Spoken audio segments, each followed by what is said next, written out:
देखिए 12 नंबर प्रश्न पर ध्यान दीजिए।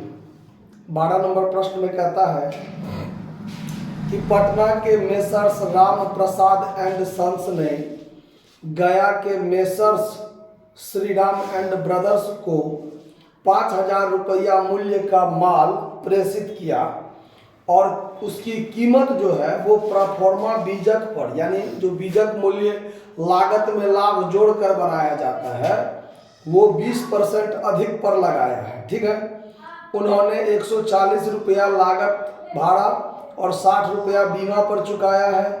उन्होंने माल प्रेषिती मेसर्स श्रीराम एंड ब्रदर्स से 2000 का बिल प्राप्त किया जिसे बैंक से भुनाने पर 1950 रुपया मिले। मेसर्स राम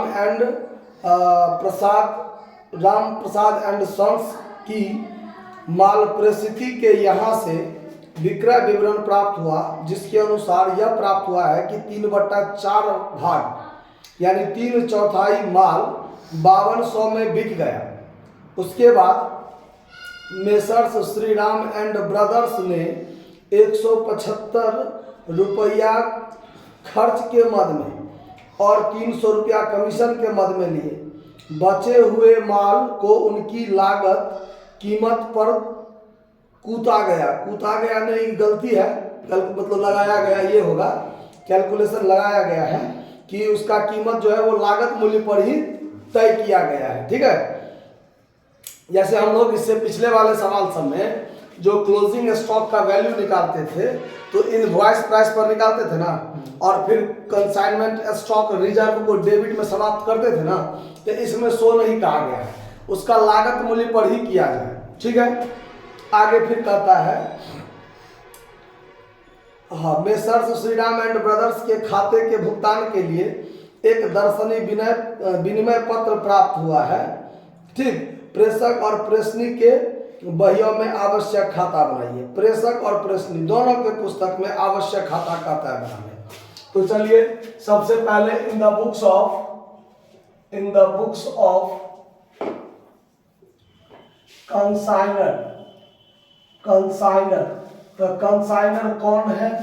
तो कंसाइनर है आपका पटना के messrs Ram Prasad and sons. Ram Prasad and sons shortcut में लिख दिए हैं। इसके पुस्तक में सबसे पहले हम लोग बनाएंगे कंसाइनमेंट अकाउंट। तो जब कंसाइनमेंट अकाउंट बनाएंगे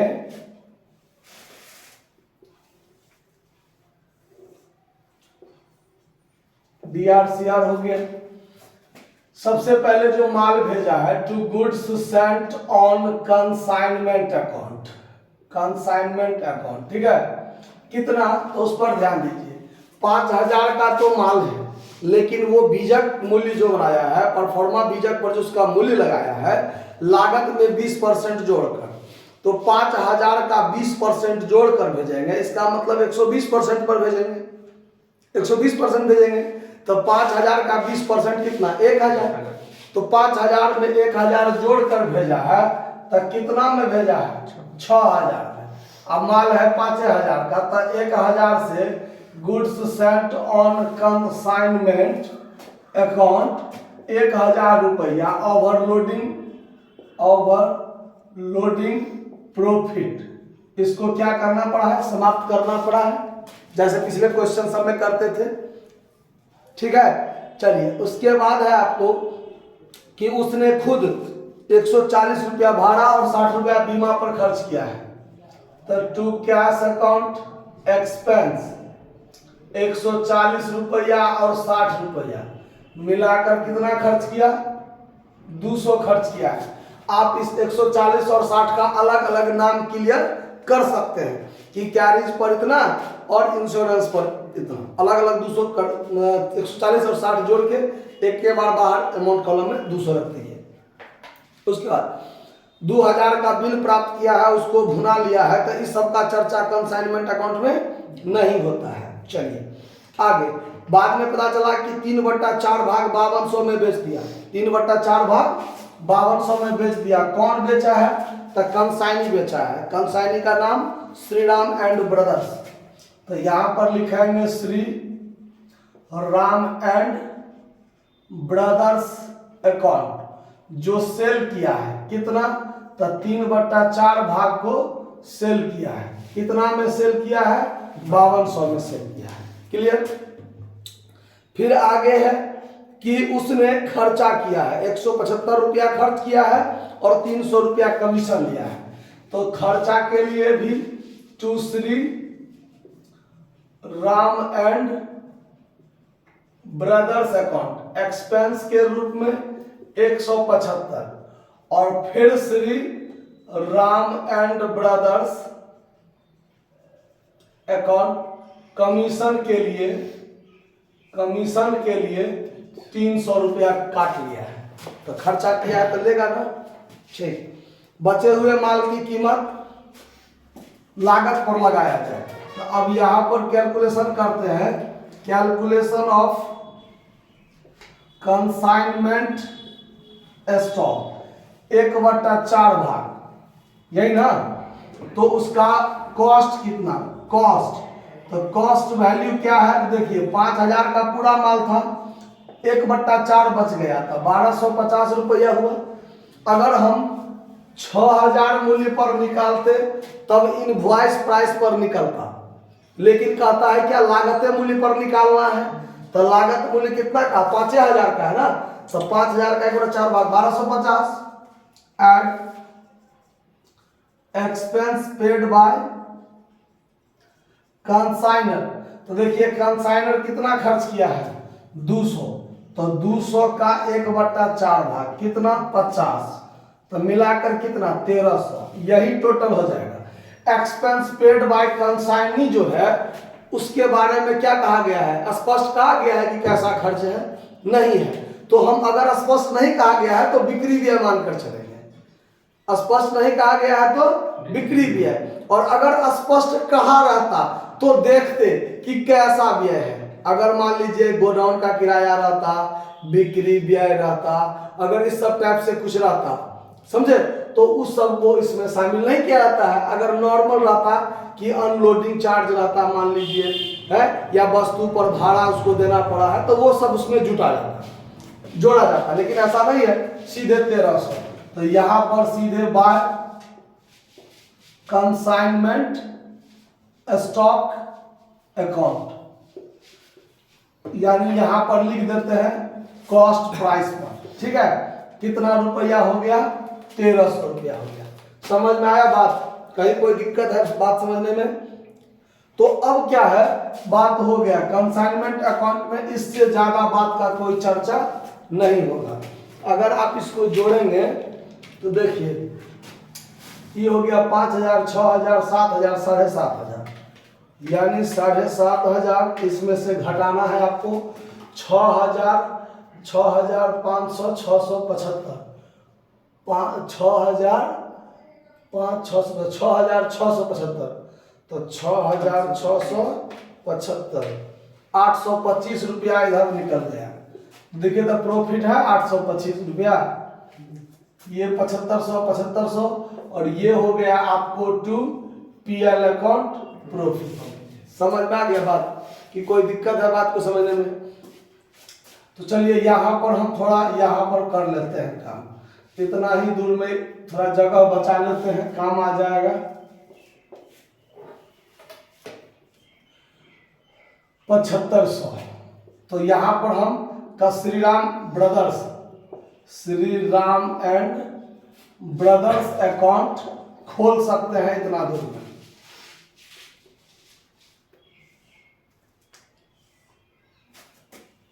क्रेडिट डेबिट, तो आप पार्टिकुलर अमाउंट लिख लीजिएगा।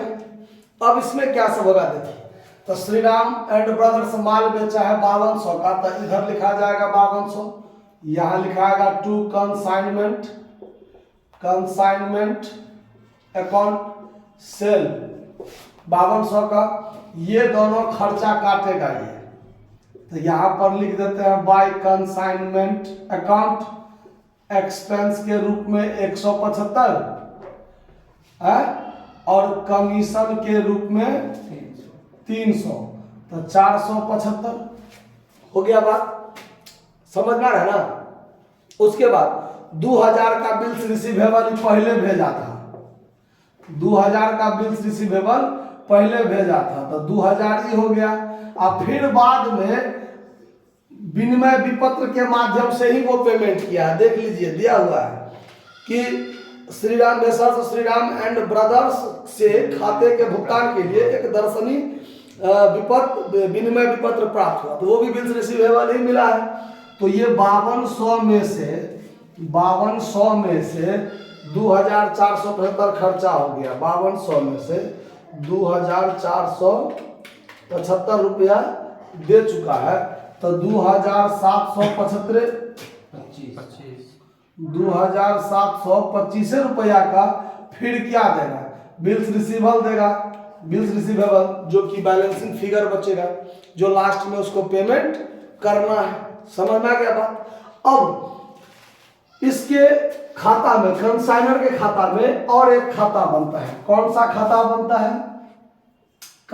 Goods sent on consignment, goods sent on consignment account, ठीक है। तो goods sent on consignment account में ज्यादा कुछ बात नहीं होता है। DRCR, ये जो माल भेजा है तो यहां पर क्रेडिट में बाय कंसाइनमेंट अकाउंट कितना, 1000 नहीं 6000। फिर ये प्रॉफिट रिजर्व है, तो फिर यहां पर समाप्त होगा to consignment account, profit reserve समाप्त हो रहा है 1000 से, और बाकी जो होगा 5000 वो ट्रेडिंग अकाउंट में जाके समाप्त हो जाएगा। 6000 यहाँ 5000 क्या हो जाएगा, टू ट्रेडिंग अकाउंट में जाकर खाता क्लोज हो गया। समझना है बात। अब बनाना है तो कंसाइनमेंट स्टॉक अकाउंट भी आप बना सकते हैं, लेकिन नहीं भी बनाइए, ज्यादा कुछ बात नहीं है। अब यहाँ डेबिट में टू कंसाइनमेंट और क्रेडिट में बाय बैलेंस शीट रह जाएगा, ठीक है। अब बनाना है इन द बुक्स ऑफ कंसाइनी। तो कंसाइनी कौन है? श्री राम एंड ब्रदर्स, ठीक है। समझ जाइएगा आप लोग। इसके पुस्तक में बनाना है आपको राम प्रसाद एंड सन्स का खाता, यानी कंसाइनर का खाता। तो Ram Prasad and sons account बनाना है, जो कौन है आपका कंसाइनर है। क्या है? कंसाइनर। इसका जब आप खाता बनाइएगा तो जर्नल एंट्री दिमाग में याद है कि याद नहीं है? देखिए, तो कंसाइनी के पुस्तक में सिर्फ वही एंट्री बनता है जो डायरेक्ट रूप से कंसाइनी और कंसाइनर के बीच लेन देन होता है। जैसे मान लीजिए माल बेचा है, तो माल बेचा है तो क्रेडिट में लिखाएगा बाय कैश अकाउंट सेल्स, या सेल्स का किया है, कितना 100 का माल बेचा है, 5200 का माल बेचा है, तो 5200 रुपया, जिसमें से ई काटेगा कौन कौन चीज, तो टू कैश अकाउंट एक्सपेंस के रूप में 175 काटेगा, टू कमीशन अकाउंट उसके रूप में कितना काटेगा, 300। तो इसके लिए एंट्री होता है, माल बेचता है जब वो, तो कैश अकाउंट दिया टू कंसाइनर अकाउंट, खर्चा करता है तो कंसाइनर अकाउंट दिया टू कैश अकाउंट, कमीशन लेता है तो कंसाइनर अकाउंट दिया टू कमीशन अकाउंट। ये उसके बाद फिर वो माल के बदले में वो पहले बिल्स रिसीवेबल जो दिया था, तो इसके लिए तो बिल्स पेबल हो जाएगा ना, तो वो कंसाइनर अकाउंट दिया टू बिल्स पेबल एंट्री बनाता है, तो बिल्स पेबल अकाउंट 2000 है। अब फिर लास्ट में 5200 में से 2725 जो बचा था, फिर वो बिल्स पेबल के माध्यम से ही देगा, है, जो इसका बैलेंसिंग फिगर है। समझ आ गया बात? इसमें कोई दिक्कत नहीं है, समझ ना रहा बात। अब इसके बाद कंसाइनी के पुस्तक में एक और खाता खुलता है, कमीशन अकाउंट। कमीशन के लिए क्या बनाएगा, तो कमीशन के लिए इसका आमदनी है।